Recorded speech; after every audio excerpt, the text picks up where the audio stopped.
저는 국정원장에 대한 청문회는 다른 청문회에 대한 원은 조금 달라야 된다고 생각을 합니다. 정보기관장이 이 후보자가 청문회를 통과하게 되면은 국민들의 관심에서 사라져야 되는 직책입니다. 동의하시죠? 네. 그렇다면은 공개되는 마지막 이 청문회에서 신상 문제나 사상 문제에 대해서 엄격하게 검증해야 되는 것은 다른 청문회 대상자들보다 더욱더 엄격하게 검증해야 되는 것은 당연할 것입니다. 다만 특별한 그런 문제가 발생하지 않는다면 되도록이면 비공개로 심층 나머지 문제는 심층 검증하는 것이 옳다고 봅니다. 그래서 공개적인 이런 질의에서는 신상 문제와 그리고 국가 간 그리고 사상 문제 등에서 집중을 한번 해보도록 하겠습니다. 원장 내장님께 묻겠습니다. 대통령께서 공약하신 5대 비리가 무엇인지는 잘 아실 텐데 네. 잘 아시죠? 위장 전입서부터 시작해서 세금 탈루까지. 혹시 해당되는 사항이 있으십니까? 제 판단으로는 크게 저촉되는 사항은 없지 않나 생각하고 있습니다. 예, 당연히 없으리라고 생각을 합니다. 적어도 2008년 이전에는요. 그렇죠? 네. 제가 왜 이렇게 자신 있게 말씀드리냐 하면은 사실은 원장 내정자 본인보다 어떻게 보면 어떤 면에서는 본 의원이 원장 내정자에 대해서 더 잘 알고 있다고 생각됩니다. 원장 내정자가 국정원에서 약 28년 동안 근무하시면서 본 의원에게 몇 번이나 혹시 신원 재검증을 받았는지 혹시 아십니까? 적어도 6번입니다. 잘 모르겠습니다. 적어도 6번 받았는데 원장 내정자는 국정원에서 4급 이상 간부로 승진할 경우에 그 승진할 때마다 신원 재검증을 정밀하게 다시 받는다는 사실은 잘 알고 계시죠? 네. 그럼 4급부터 차장까지 받으셨으니까 5번 저한테 받으셨죠? 그리고 내정자께서는 대한민국 국적을 가진 분으로는 최초로 북한의 경소로 사업을 캐도입니다. 캐도 직원으로서 공식 파견돼서 약 2년간 상주한 바 있으시죠? 네. 근데 북한에 파견될 때 사실은 그때 처음 파견이었고 굉장히 위중한 시기였기 때문에 가혹하리만치 엄격한 신원 재조사를 특히 사상 문제에 대해서 받으신 바 있죠? 저는 제가 왜 지명됐는지 사실 모르고 있습니다. 그때 명령을 받고 갔습니다. 그때 유서 쓰시고 가셨잖아요. 그 당시는 남북 간에 굉장한 냉엄한 시대였기 때문에 신변의 위협을 느끼고 갔었죠. 담담하게 그때 근데 신변의 위협이라고 그러시지만 담담하게 가시던 모습이 사실은 지금도 선합니다. 그런데 그 자기 명예를 갖다가 지키면서 살아오셨다고 저는 생각을 하는데 아까 내정자께서 존경하시는 다른 의원님들이 질의하시는 그 질문에 장소가 이래서 그런지 좀 당황해서 그러신지 좀 답변이 부실한 게 있어서 제가 좀 몇 가지 여쭤보겠습니다. 네. 먼저 그 KT 스카이라이프 고문료에 대해서 좀 여쭤보겠습니다. 그러니까 매달 받은 그 자문료가 1,000만 원이라고 하셨죠? 네. 그게 소득세를 제하기 전 금액입니까? 아니면 소득세를 제한 후의 금액입니까? 세 전이죠. 그러면 한 3% 정도 소득세를 제하기 전 금액이다. 그런데 그때 당시에 자문료를 받을 당시에 그 공무원 연금 대상자셨죠? 네. 그 공무원 연금을 한 1,000만 원 정도 만약에 자문료를 받으면 공무원 연금이 상당히 삭감이 될 것 같은데 한 몇 프로 정도나 삭감되셨습니까? 한 절반 정도. 절반 정도만 몇 프로 얼마 정도 삭감되신 거죠? 한 7, 80만 원 될까? 참 그렇습니다. 그러면은 그렇게 되면은 사실은 그 자문료가 1,000만 원이었지만 실제 받은 돈은 한 800만 원 정도 이렇게 되겠네요, 그죠? 전체적으로 보면. 액수의 규모보다 또 1,000만 원이라는 액수가 주는 어떤 감정적인 지수가 있을 거라고 생각합니다. 네, 당연할 것입니다. 그 내정자께서 테러 방지법이 필요하시다는 취지로 이제 발언을 하셨는데 사실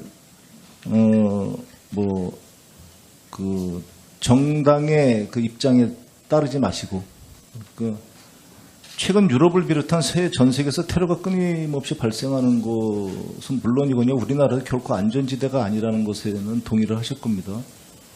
그리고 그보다 더 심각한 것이 사실은 전 세계적으로 수십만 대의 PC를 감염시킨 랜섬웨어와 같은 사이버 위협이 굉장히 현존하는 위협입니다. 네.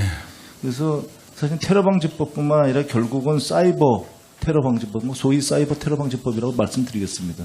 사이버 테러방지법에 대한 대응 방안, 사이버 테러에 대한 대응 방안 같은 게 결국은 필요하실 것이고, 그리고 그런 거를 지금 아니면은 저희가 답변을 갖다가 개인적인 의견을 들을 기회가 없을 것 같은데 그 점에 대해서 좀 말씀을 해주시겠어요? 그러니까 이러한 테러와 사이버 위협에 대한 대처 방안, 개인적인 대처 방안은 어떤 것이 있다?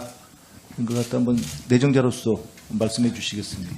네, 실질적으로 사이버 공간에서는 지금 전쟁 중이라고 해도 과언이 아니라고 생각합니다. 그리고 또 간혹 저희 사이버 어떤 해킹의 피해가 나타났고 그걸 겪은 적도 있고요. 몇 년 전에 은행도 마비됐고 또 방송사도 공격을 당했었고 최근에는 저희 군사 기밀도 많이 누출이 됐었고 사이버 위협이 아마 저희가 당면해서 가장 국가 차원에서 역점을 드려야 될 부문이 아닌가 이렇게 생각을 합니다.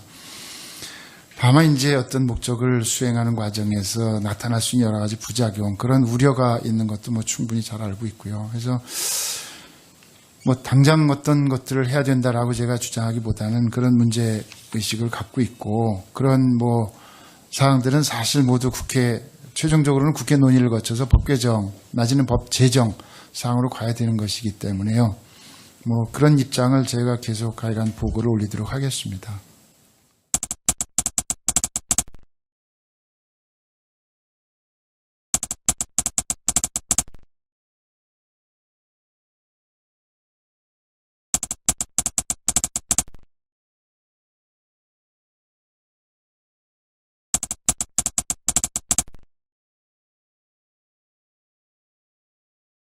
네. 그럼 4급부터 차장까지 받으셨으니까 5번 저한테 받으셨죠? 그리고 내정자께서는 대한민국 국적을 가진 분으로는 최초로 북한의 경소로 사업을 캐도입니다. 캐도 직원으로서 공식 파견돼서 약 2년간 상주한 바 있으시죠? 네. 근데 북한에 파견될 때 사실은 그때 처음 파견이었고 굉장히 위중한 시기였기 때문에 가혹하리만치 엄격한 신원 재조사를 특히 사상 문제에 대해서 받으신 바 있죠? 저는 제가 왜 지명됐는지 사실 모르고 있습니다. 그때 네. 명령을 받고 갔습니다. 그때 유서 쓰시고 가셨잖아요. 그 당시는 남북 간에 굉장한 냉엄한 시대였기 때문에 신변의 위협을 느끼고 갔었죠. 담담하게 그때 근데 신변의 위협이라고 그러시지만 담담하게 가시던 모습이 사실은 지금도 선합니다. 근데 지금 5대 비리가 무엇인지는 잘 아실 텐데 잘 아시죠? 위장 전입서부터 시작해서 세금 탈루까지. 혹시 해당되는 사항이 있으십니까?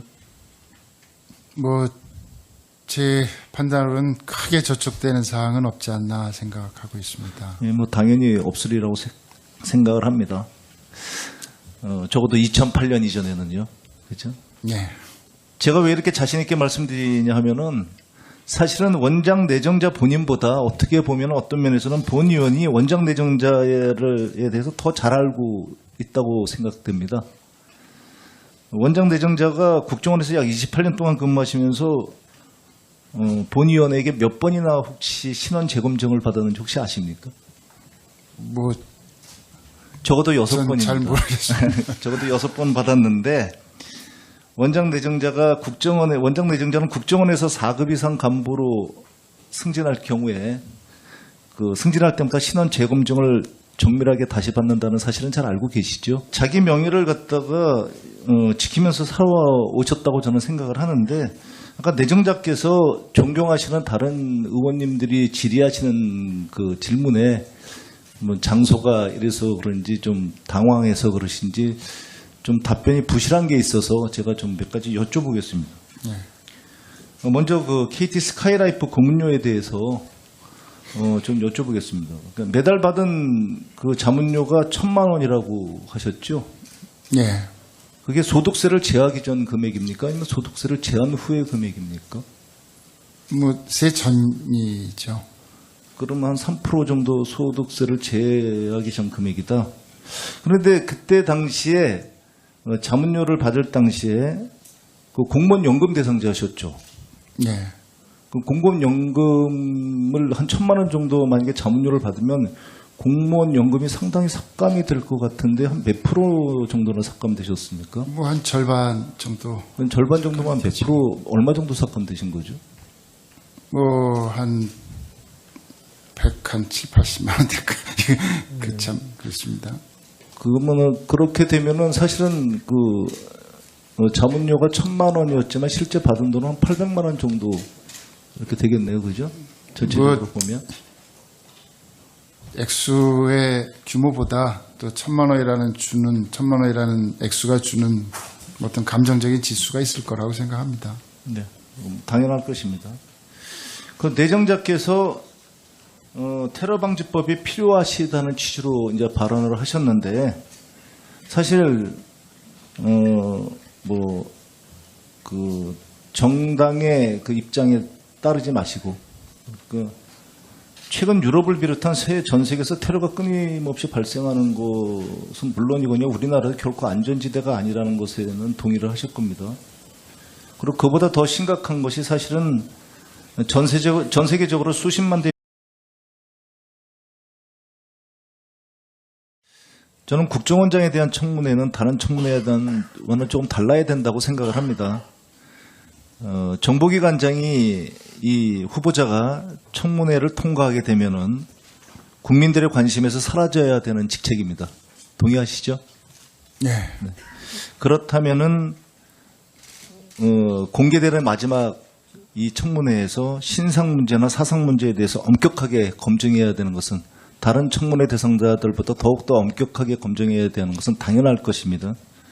다만 특별한 그런 문제가 발생하지 않는다면 되도록이면 비공개로 심층 나머지 문제는 심층 검증하는 것이 옳다고 봅니다. 그래서 공개적인 이런 질의에서는 신상 문제와 그리고 국가 간 그리고 사상 문제 등에서 집중을 한번 해보도록 하겠습니다. 원장 대장께 묻겠습니다. 대통령께서 공약하신